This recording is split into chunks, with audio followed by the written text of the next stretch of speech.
January 30th, 2011. This is today's climate change update. How's everybody doing today? Let's get started on the extinction protocol. Panic grips Australia as twin cyclone threat looms. Brisbane store shelves have been stripped bare for the second time in a month. Hundreds of thousands of Queenslanders are being urged not to panic buy as two powerful cyclones threaten to batter the flood-ravaged state. Residents living in the 1,700 kilometer strip from Hervey Bay to Cooktown have been told by authorities to prepare for the worst. So heads up all my Australian subscribers. Question mark awakening. Twin quakes rattle Mount St. Helens. Washington State. Mount St. Helens is an active stratovolcano. On January 26, a magnitude 2.1 quake under the northwest most active volcano jumped the gun on the Oregon shakeout by almost 3 hours. So Mount St. Helens is rumbling as well. And they have a story: monster snowstorm to descend on continental United States.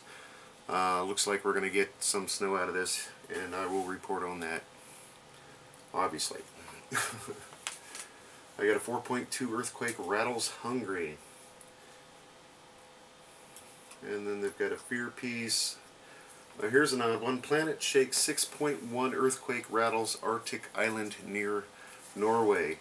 Now I read a story on this about how they're saying that this is in a spot where the plates are separating and the quakes this size aren't normal or common.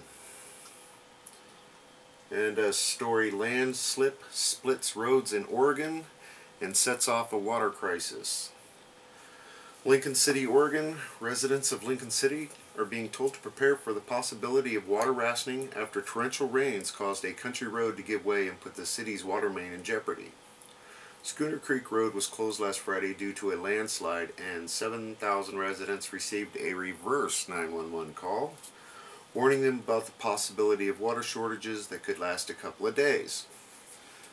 So they're having problems in Oregon. And over on earthchangesScott.net, meteorologists blame freak Arctic weather phenomenon for U.S. snowstorms. And meteorologists say freak weather phenomenon over Arctic is responsible for storms that have dumped record amounts of snow on the United States East Coast this winter. The phenomenon, known as the North Atlantic Oscillation, is pushing frigid winds from the North Pacific across the Atlantic, where they are cooling the warm, moisture-laden air over the southern U.S. jet stream. A belt of winds aloft about 18,000 feet are then carrying cold air northwest, where moisture is falling as snow.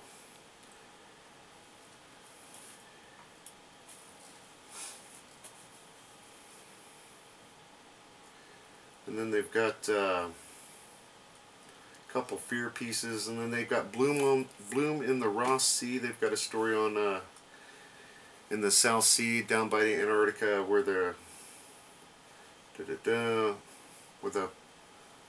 phytoplankton soak up the sunlight, and it's just great for the penguins and the krill and all of that, so that's kind of good news, I guess. And then we have a again the 6.1 earthquake story. And that's about it for earth changes. Now on RSOE, they've got a story: flash floods in Greece. Apparently some of the islands off the coast of Greece just having torrential rains and flooding warnings, that kind of thing. Of course, the eastern extreme weather in Australia. They've got a report extreme weather in Croatia. Apparently there was a severe lightning storm. Over 30 houses were damaged by lightning, and all kinds of craziness. Tropical storm in New Zealand, still dealing with Wilma. And of course Brazil is still dealing with all of their serious problems, along with South Africa, Australia. It seems like the southern hemisphere is just having one wet summer this year. And of course we've got the volcanoes that are ongoing. And on Disaster Alert Network. Let's go, where was that story?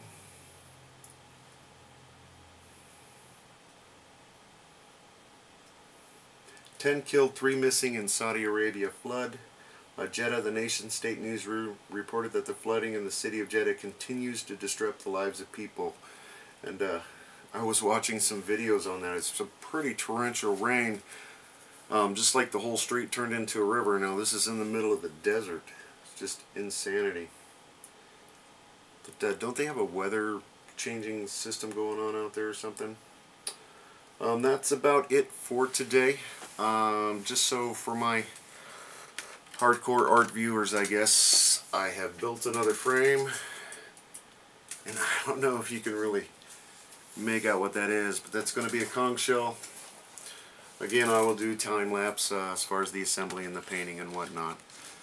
And I hope you enjoy my art as I kind of share it to you too. And I'm telling you, every time I look at that thing, Goose makes me cracks me up every time.